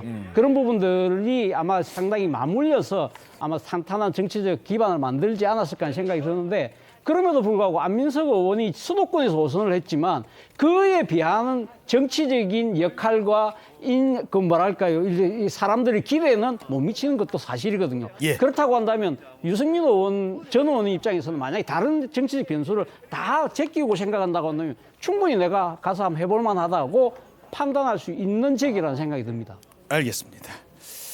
자 마지막으로 한 사람 전해드리겠습니다. 바로 민주당 돈봉투 사건의 핵심 인물이죠. 윤관석 의원에 대해서 법원이 징역 2년 유죄를 선고했습니다. 윤관석 의원 체포동의안 표결 당시만 해도 이런 주장을 펼치면서 무죄를 본인은 죄가 없다고 했습니다만 법원은 받아들이지 않았습니다. 민주당 송영길 캠프의 핵심 관계자들이 돈 봉투를 만들고 주고받는 상황과 경위에 대해서 자세하게 진술하고 있습니다. 이런 매표 행위에 대해서 왜 이렇게 일반 국민들이 비교적 소액을 주고받은 사건에까지 대부분 구속되는지 그 이유는 바로 돈으로 표를 사고 파는 것이 민주주의 존립 자체를 위협하는 중대 범죄이기 때문입니다.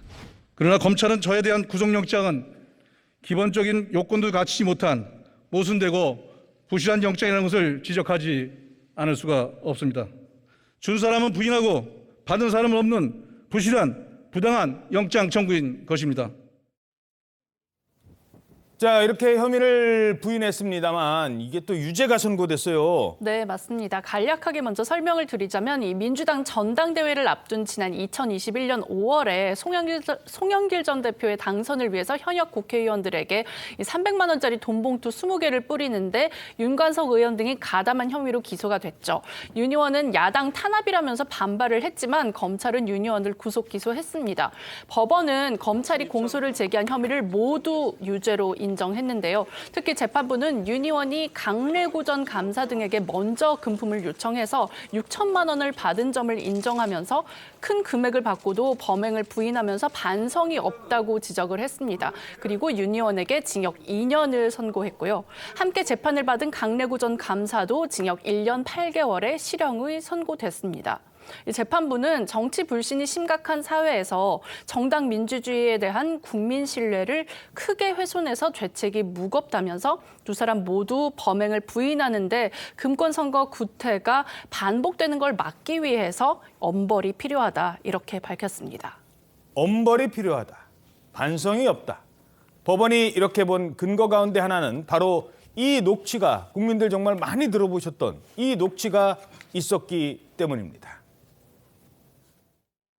관석이 형이 꼭 돈을 달라고 하면 뭐 한 2천만 원 주고 저녁 먹을 때쯤 전화 올 거예요. 그러면 10개 주세요. 딱. 누구한테? 윤한테? 예. 어디세요 지금? 제가 뭐 저기 잠깐 뵈야 돼서. 나는 지금 여기 앞에 에서 의원들하고 약속이 있어서 나가는 중인데. 앞에서 앞에서 잠깐 봬요. 똑같이? 그렇지. 어제 그만큼? 그래서 내가 여기 5명이 빠졌더라고. 오늘 안 나와갖고. 그래서 오늘 빨리 그래야지 내가 여기 회관 돌아다니면서 만나서 처리하거든. 그래. 자, 이번 재판부의 판단 어떻게 보십니까? 정치권의 시대착오적인 인식에 대한 저는 뭐 재판부의 엄중한 하나의 그 법적 선고가 아닐까 하는 생각이 드는데요. 뭐 사실 이 전당대회 돈봉투를 돌리는 것 자체가 일종의 관행이었다. 또 뭐 다르게는 다른 그 악도 상당히 더 많은데 왜 그거는 안 하고 왜 이거부터 하느냐는 식의 이 변명도 많았잖아요. 그러나 재판부 입장에서는요, 이거는 절대 정치적 관행도 전통도 아니다. 이거는 명백히 법률을 위반한 상당히 잘못된 행동이라는 부분, 특히 무엇보다도 민주주의 건강을 흔들 수 있기 때문에 일벌백계하겠다는 의지를 밝힌 거로 봅니다. 예. 자, 하지만 이 윤관석 의원은 당시 대표의 경선에 나선 사람이 아니에요. 나선 사람은 따로 있었습니다. 바로 그 사람에 대한 재판이 내일 열립니다. 조선일보 보시죠. 이번 사건의 정점이라고 할 수 있는 송영길 전 대표 재판이 내일부터 시작됩니다. 어떤 영향을 줄까? 자, 양경 기자, 법조 전문 기자로서 어떻게 보십니까? 굉장히 직접적인 영향을 줄 것으로 예상이 되고요. 또 지금 이번에 실형 선고가 난 윤관석 의원 재판부하고 송영길 재판부가 같은 재판부입니다. 그러니까 같은 돈봉투 사건이 지금 같은 재판부에 배당이 돼 있어서 같은 판사가 하는군요. 같은 판사는 아니지만은 부장 판사 3명이 한 부를 이루고 있는 이제 대등 재판부인데, 그러니까 3명이 어차피 이게 합의를 이루어야지 선고 결과를 도출을 하니까 이번 선고 결과가 그 3명의 합의 결과 아닙니까? 그리고 이제 주목을 받았던 게 이렇게 되면 송영길 의원 재판에 대한 재판부의 어떻게 보면 돈봉투 사건에 대한 전체적인 시각을 엿볼 수 있다라고 해서 주목을 받았던 것인데 지금 이제 실형의 유죄 선고가 났고 이 공소 사실 자체가 굉장히 겹칩니다. 그러니까 지금 윤관석 의원이 돈봉투를 6천만 원을 20개로 나눠서 전달한 혐의 그렇게 되는데 송영길 전 의원 같은 경우에는 이렇게 지금 6천만 원을 마련해서 윤관석 의원한테 돈봉투를 준 혐의 이런 혐의 등으로 기소가 됐기 때문에 상당히 어떻게 보면 유죄 확률이 높아졌다고 볼 수 있죠. 자, 그런데 이게 지금 총선을 다가오면서 이때 윤관석 의원만 관련된 게 아니라 지금 뭐 본인들은 아니니까 구체적으로 한 명 한 명은 거론하지 않겠습니다만 민주당 의원 근 20명이 이 사건과 연루가 돼 있는데 그 부분 거의 대부분이 이번 총선에 출마하겠다고 그래요. 근데 아직 판결 중인데 지금 윤관석 의원은 유죄가 나왔습니다만 또 어떻게 될지 몰라요. 그러면 이분들 재판에 이분들 출마가 막 엉키면 나중에 영향을 미치지 않을까요? 지금 한 20명이 돈을 받은 걸로 돼 있죠. 검찰 수사 결과는. 그래서 지금 오늘도 보도가 됐는데 7명에 대해서 소환을 통보를 했는데 7명이 집단 보이콧을 하고 있다. 소환에 집단 보이콧을 하고 있다는 거예요. 지금까지 소환돼서 조사를 받은 사람은 3사람입니다. 3사람인데 보도가 다 됐으니까 임종성, 이성만, 허종식 3사람인데 그러면 지금 7명의 소환 통보를 받은 사람이 왜 보이콧을 하느냐? 총선 지금 이제 명분은 겉으로 내세우는 이유는 총선 때 너무 바쁘다는 건데 총선을 넘기면은 일단 국회의원 배지를 다시 달면은 훨씬 유리한 위치에 서게 되잖아요. 근데 다시 달 가능성이 높아진 게 하나 있어요. 뭐냐면은 소환을 압수수색을 당하고 소환을 당했던 허종식 의원이 공천 적격 판정을 받아버렸어요. 그러니까 본인들도 공천에 다시 받을 수 있다는 생각을 하는 거죠. 그런데 이 시점에 검찰에 나가서 또 언론에 보도가 되고 하면은 그게 유리할 게 없으니까 일단 집단적으로 보이콧을 한다. 뭐 이런 보도가 지금 나오는 상황 정도로 됐으니 이 느슨한 적격 판정 기준 이것이 일종의 뭐 수사 결과에도 수사 과정에도 영향을 미치는 이 상황이 돼버린 거죠. 알겠습니다. 자, 마지막으로 앞서 준비하지 못했던 그 여론조사 그래픽이 있는데요. 그거 좀 다시 한번 보여드리겠습니다. 정당 지지도였는데요. 국민의힘의 최근의 정당 지지도가 39% 그리고 민주당이 37%, 지지정당이 없다가 17%. 요거 이제 저희들이 말씀을 드렸었는데 그때 어디서 조사했는지 요 자료가 없었어요. 세계일보 의뢰로 한국 갤럽에서 최근에 조사한 겁니다. 작은 글씨는 제가 여기서 안 보여서 못 읽어드리겠습니다만 뭐 편차나 이런 거는 참고하시기 바랍니다. 요즘에 선거를 앞두고 있기 때문에 저희들이 여론조사를 할 때는 여론조사를 인용 보도할 때는 이런 것까지 다 하나하나 말씀을 드려야 되는데 아까 말씀은 드렸는데 자료가 없어서 나중에 급하게 준비해서 말씀드렸습니다. 다음 소식입니다. 자, 밤사이 참 안타까운 소식이 전해졌습니다. 어제 저녁에 경북 문경의 식품 공장에서 큰 불이 납니다. 화재 진압 중에 건물이 무너져요. 이러면서 소방관 2명이 화재 현장에서 고립이 됐습니다. 오늘 새벽 끝내 숨진 채 발견됩니다. 조유진 기자입니다. 대형 공장 창문으로 시뻘건 불길이 거세게 뿜어져 나옵니다. 공장 일부는 화재로 무너졌고 주변은 시커먼 연기로 뒤덮였습니다. 어제 저녁 7시 47분쯤 경북 문경시 신기 제2일반산업단지에 있는 육가공품 제조공장에서 불이 났습니다. 붉은 태양이 있을 정도로 해가지고 그 내부적으로 내가 불꽃이 올랐습니다. 그 하마 같으면은 다 삼켰을 정도로 불꽃이 셌습니다. 문경소방서가 즉각 화재 진압에 나섰는데 화재 열기에 건물 천장 일부가 붕괴되면서 소방관 2명이 고립됐습니다. 소방당국은 큰 불을 잡은 뒤 구조 작업에 들어갔고 새벽 0시 21분과 3시 54분쯤 심정지 상태로 쓰러진 소방관 2명을 각각 발견했습니다. 이들은 즉시 병원으로 이송됐으나 끝내 숨졌습니다. 숨진 구조대원은 화재 건물에서 인명수색을 하던 중 빠르게 번지는 불길에 갇혀 빠져나오지 못한 것으로 전해졌습니다. 저희 대원들은 오늘 현장에서 분명 그 최선을 다해서 인명 검색과 화재 진압을 했었고 너무나 안타까운 일이 발생을 해서 정말 안타깝습니다. 불은 건물 4층에서 시작된 것으로 추정되는데 소방당국은 민관 합동감식을 통해 정확한 화재 경위를 조사할 예정입니다.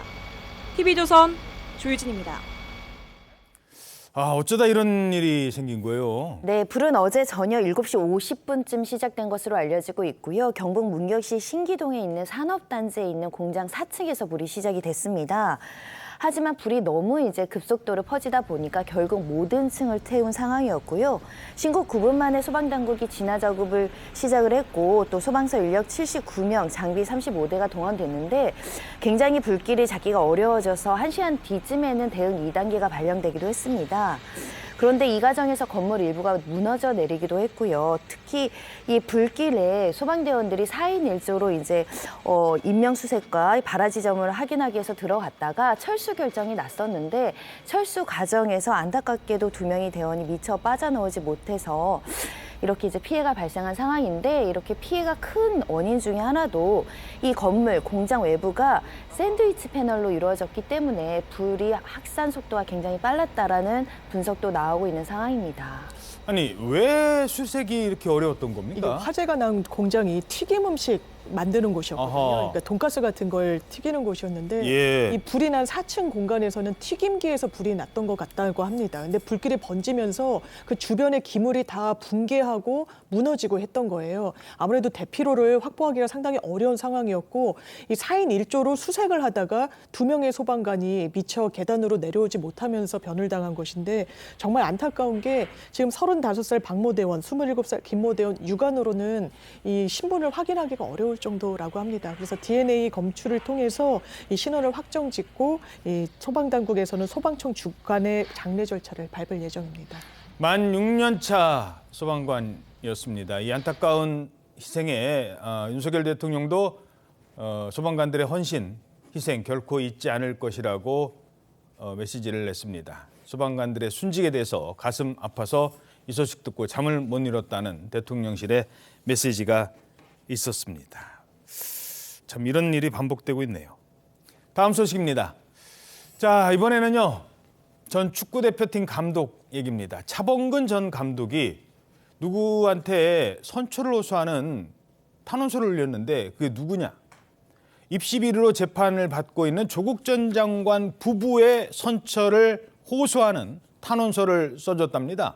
일단 어떤 내용이에요? 네, 조국 전 장관이 오는 8일에 항소심 선고를 앞두고 있고요. 그래서 변호인 층에서 각 층의 사람들에 대한 탄원서를 제출한 소식이 전해졌는데 그중에 이제 낯익은 이름, 차범근 전 감독 이름이 이제 눈에 띄는 상황입니다. 탄원서의 주된 내용은 이렇습니다. 저는 조 전 장관 가족들과 인연이 없다. 조국의 두 아이들은 모든 것을 내려놓았고 그 용기와 반성을 깊이 헤아려 주시길 간곡히 부탁드린다라고 이제 밝히기도 했고요.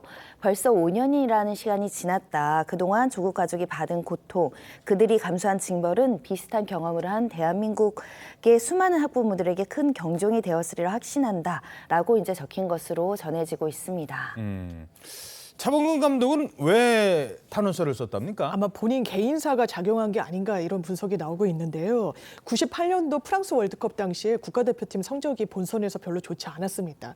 그때 차범근 감독에 대한 비판까지는 뭐 용인할 수가 있었을 텐데 가족을 향해 쏟아졌던 비난에 가까운 비판들 좀 용납하기가 어려웠다라는 거죠. 그 당시에 고등학교 3학년생이었다고 해요. 차두리 지금 현 코치가. 근데 고려대학교 진학을 앞두고 있는 상황인데 일부 또 이제 사람들은 이거 고려대학교 진학 조치도 취소해야 된다, 이거 철회해야 된다 이런 좀 비판을 했던 바가 있다고 합니다. 자, 그런데 일각에서 손정희 변호사님 지금 왜 차범근 감독이 굳이 저렇게까지 해서 구설에 오를까 했는데 아니 뭐 개인적으로 친해서 그런 건 아니에요라고 이제 해명을 했어요.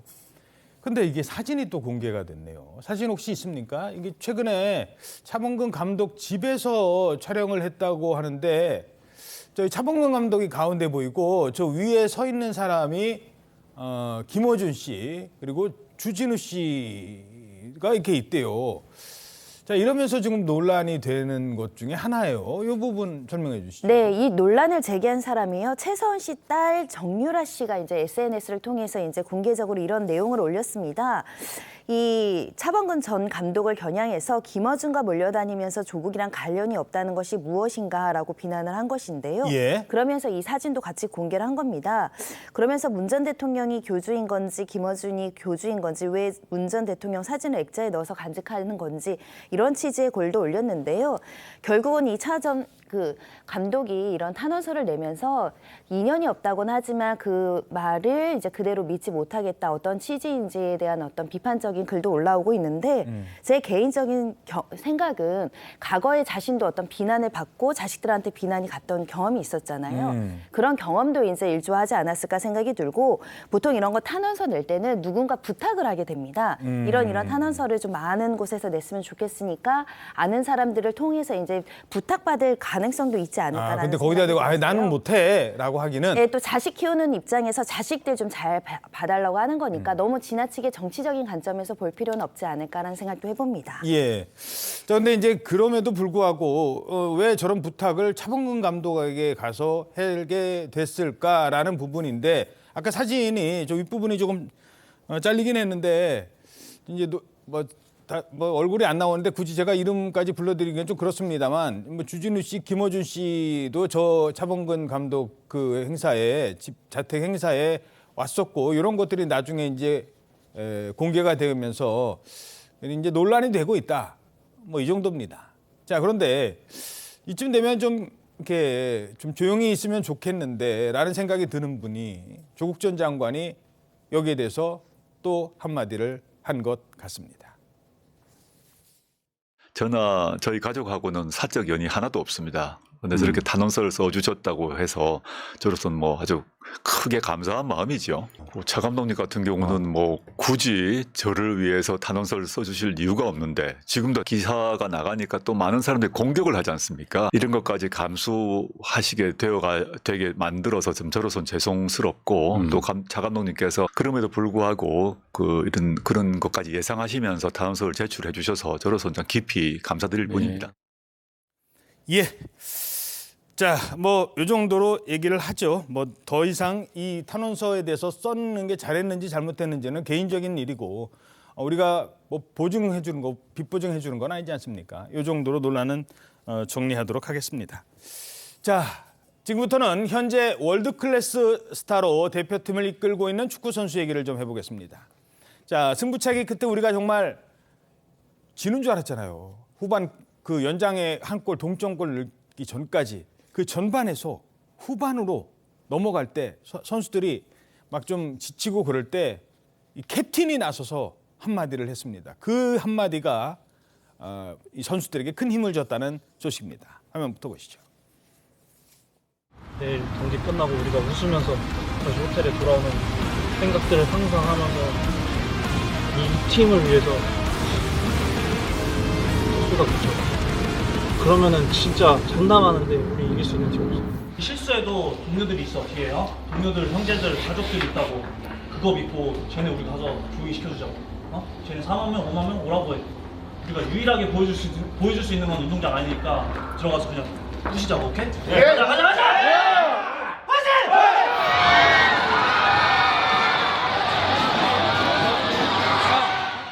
자, 이제 라커룸에서 손흥민 선수가 이제 후배들한테 저렇게 격려를 한 거예요. 쟤네 5만 명. 여기서 쟤네란 거기서 들리지는 않고 자기네들끼리 하는 얘기예요. 뭐 5만 명 오라고 그래. 야, 저렇게 도와줬군요. 정말 이 이야기를 들은 같은 선수들이 정말 용기를 얻고 이 필드로 나갈 수 있었을 것 같은데요. 이 당시 상황이 사실 왜 경기력을 제대로 못 보여주냐라고 해서 상당히 비판을 받던 때 아니겠습니까? 결국에는 손흥민 선수 연장전 끝에 본인이 또 승부차기의 첫 번째 키커로 나서기까지 하면서 대표팀에 실질적으로 정말 그라운드에서도 용기를 불어넣어줬지만 그 전에 들어가기 전에도 함께 우리 상대팀을 뭐 이건 표현이니까요. 부숴버리자. 우리 할 수 있다. 우리 뒤에는 동료와 또 가족들이 있지 않느냐라고 서로 독려하는 모습입니다. 그렇군요. 자, 드디어 우리 대표팀은 3일 오전 이때도 또 새벽 0시 30분이네. 중계 보기엔 좀 힘들 분들도 많을 것 같은데 호주와 8강전 치릅니다. 선전을 기원합니다. 1분 뒤에 돌아오겠습니다. 네, 오늘 아침 대한민국 잘 보이셨습니까? 당신의 대한민국을 신통방통이 늘 응원해드리고 있습니다. 여러분 고맙습니다.